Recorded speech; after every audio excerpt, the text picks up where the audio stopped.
PALS Practice Test 2026 Part 2 Respiratory Emergencies. Question 1. Which of the following is a classic sign of an upper airway obstruction? Option A, prolonged expiratory phase. Option B, wheezing. Option C, inspiratory stridor. Option D, crackles. The correct answer is option C, inspiratory stridor. Inspiratory stridor, a high-pitched sound heard during inspiration, is the hallmark sign of an upper airway obstruction. Question 2. Which condition is categorized as an upper airway obstruction? Option A, asthma. Option B, bronchiolitis. Option C, croup. Option D, pneumonia. The correct answer is option C, croup. Croup, laryngotracheobronchitis, causes swelling in the upper airway, resulting in a barking cough and stridor. Question 3. A 3-year-old presents with a barking cough, inspiratory stridor at rest and retractions. What is the recommended pharmacological treatment for severe croup? Option A, albuterol MDI. Option B, nebulized epinephrine and dexamethasone. Option C, oral amoxicillin. Option D, intravenous magnesium sulfate. The correct answer is option B, nebulized epinephrine and dexamethasone. Severe croup is treated with nebulized epinephrine to rapidly reduce airway edema, and corticosteroids like dexamethasone for prolonged anti-inflammatory effects. Question 4. Which of the following is a classic sign of lower airway obstruction? Option A, inspiratory stridor. Option B, prolonged expiratory phase with wheezing. Option C, barking cough. Option D, drooling. The correct answer is option B, prolonged expiratory phase with wheezing. Lower airway obstructions, like asthma or bronchiolitis, typically present with a prolonged expiratory phase and wheezing.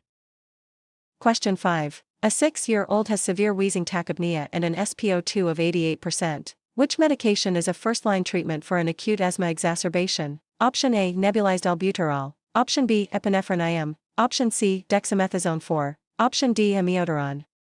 The correct answer is option A, nebulized albuterol. Nebulized albuterol, a short-acting beta-2 agonist, is the first-line treatment to reverse bronchospasm in acute asthma. Question 6. Anaphylaxis is an acute multisystem allergic reaction. Which medication is the priority intervention for anaphylaxis? Option A, diphenhydramine, Benadryl, 4. Option B, methylprednisolone 4. Option C, epinephrine IM. Option D, nebulized albuterol. The correct answer is option C, epinephrine IM. Intramuscular, IM, epinephrine is the first-line and priority treatment for anaphylaxis to reverse severe vasodilation and bronchoconstriction. Question 7. Where is the preferred injection site for IM epinephrine in a child with anaphylaxis? Option A, deltoid muscle. Option B, anterolateral thigh. Option C, gluteus maximus. Option D, subcutaneous abdomen. The correct answer is option B, anterolateral thigh. The anterolateral thigh, vastus lateralis, provides the fastest and most reliable absorption for IM epinephrine in anaphylaxis. Question 8. What defines lung tissue disease? Option A, obstruction of the trachea. Option B, spasm of the bronchioles. Option C, fluid in the alveoli or lung interstitium. Option D, central nervous system failure. The correct answer is option C, fluid in the alveoli or lung interstitium. Lung tissue disease involves the accumulation of fluid, inflammatory cells, or debris in the alveoli/interstitium, as seen in pneumonia or pulmonary edema. Question 9. Which abnormal breath sound is most commonly associated with lung tissue disease like pneumonia? Option A, wheezing. Option B, stridor. Option C, crackles, rowels. Option D, normal breath sounds. The correct answer is option C, crackles, rowels. Crackles, rowels, are heard when fluid or exudate is present in the alveoli, which is characteristic of lung tissue disease. Question 10. What is the primary intervention for a child with hypoxemia due to lung tissue disease? Option A, administer nebulized albuterol. Option B, provide supplemental oxygen and CPAP/PEEP if necessary. Option C, administer epinephrine IM. Option D, perform a needle decompression. The correct answer is option B, provide supplemental oxygen and CPAP/PEEP if necessary. Supplemental oxygen and positive end expiratory pressure, PEEP, help keep fluid-filled alveoli open, improving oxygenation in lung tissue disease.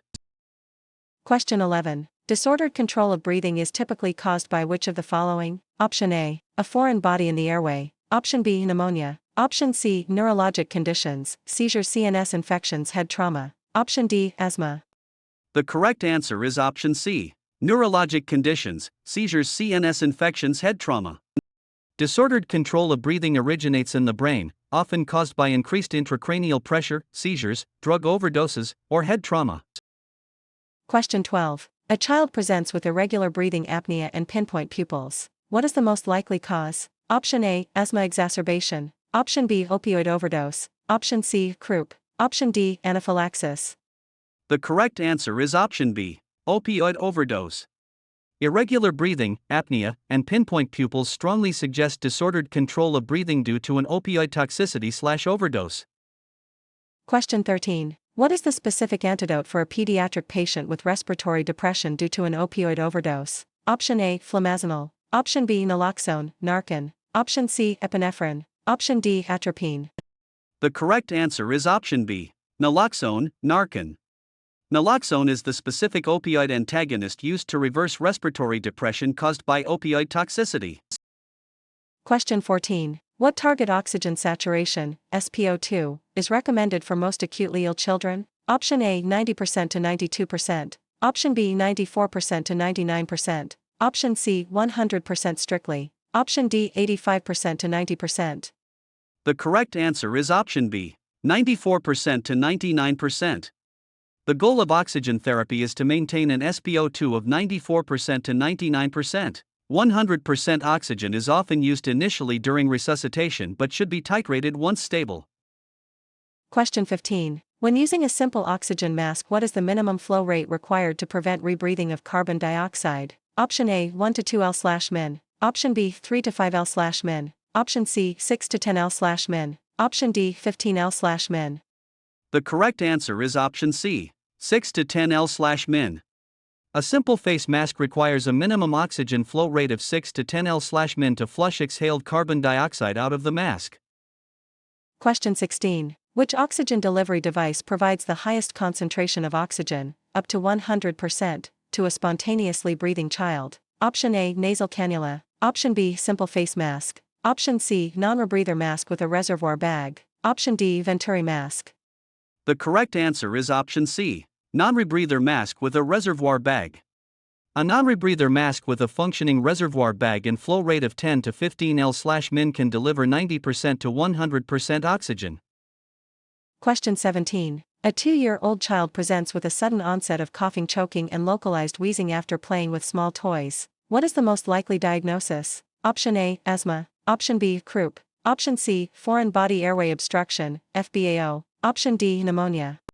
The correct answer is option C, foreign body airway obstruction, FBAO. Sudden onset of respiratory distress, choking, and unilateral or localized wheezing in a toddler is highly suspicious for a foreign body airway obstruction. Question 18. What is the recommended intervention for a responsive infant with a severe foreign body airway obstruction? Option A, abdominal thrusts. Option B, 5 back slaps and 5 chest thrusts. Option C, blind finger sweep. Option D, begin CPR.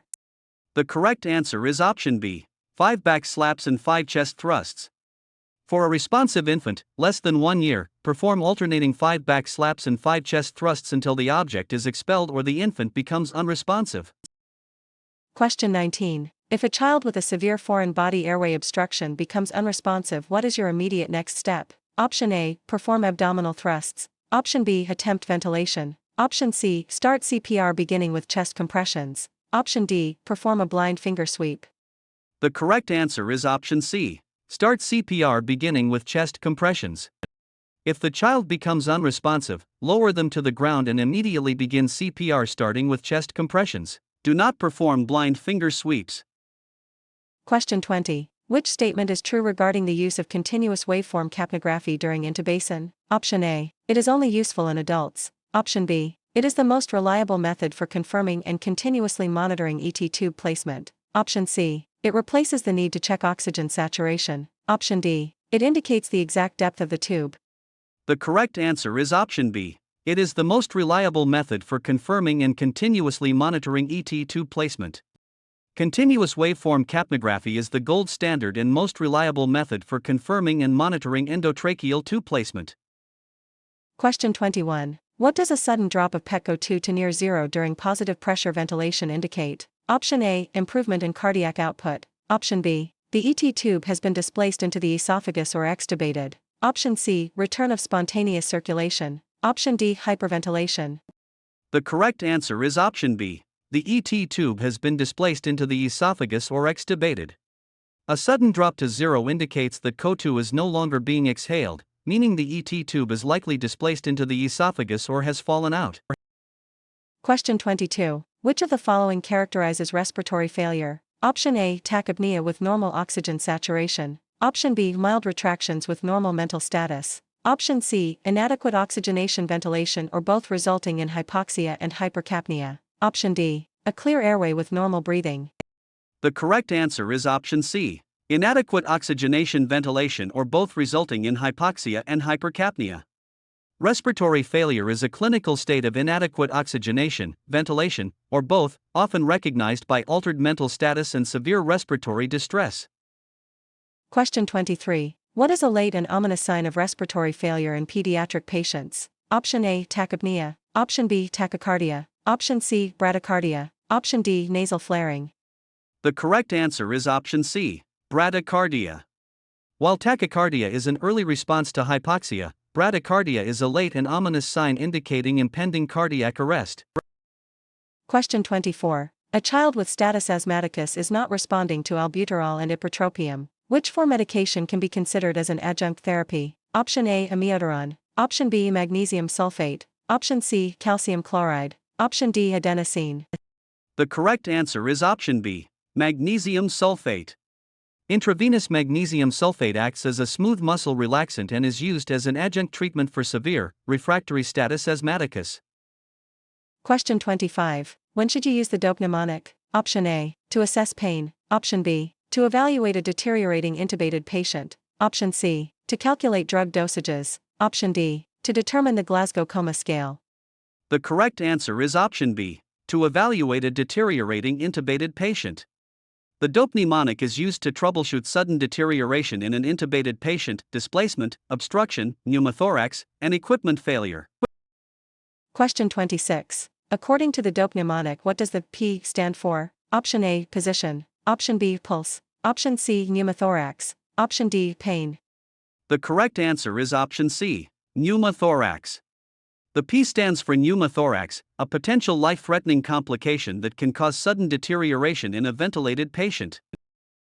Question 27. What is the best initial treatment for a child in respiratory arrest with a pulse of 80 bpm? Option A, defibrillation. Option B, chest compressions. Option C, bag mask ventilation. Option D, administer epinephrine. The correct answer is option C, bag mask ventilation. If the patient is in respiratory arrest but has an adequate pulse, equals 60 bpm, the immediate treatment is providing rescue breaths via bag mask ventilation. Question 28. A 10-year-old child presents with high fever, drooling, and a tripod positioning. What airway condition should be suspected? Option A, asthma. Option B, epiglottitis. Option C, foreign body. Option D, bronchiolitis. The correct answer is option B, epiglottitis. High fever, drooling, severe distress, and tripod positioning are classic signs of epiglottitis. The airway should not be examined without advanced airway support available. Question 29. Which physiological difference makes infants more prone to airway obstruction compared to adults? Option A, they have a proportionally larger tongue relative to the oropharynx. Option B, their airways are heavily calcified. Option C, they have less compliant chest walls. Option D, their metabolic rate is much lower.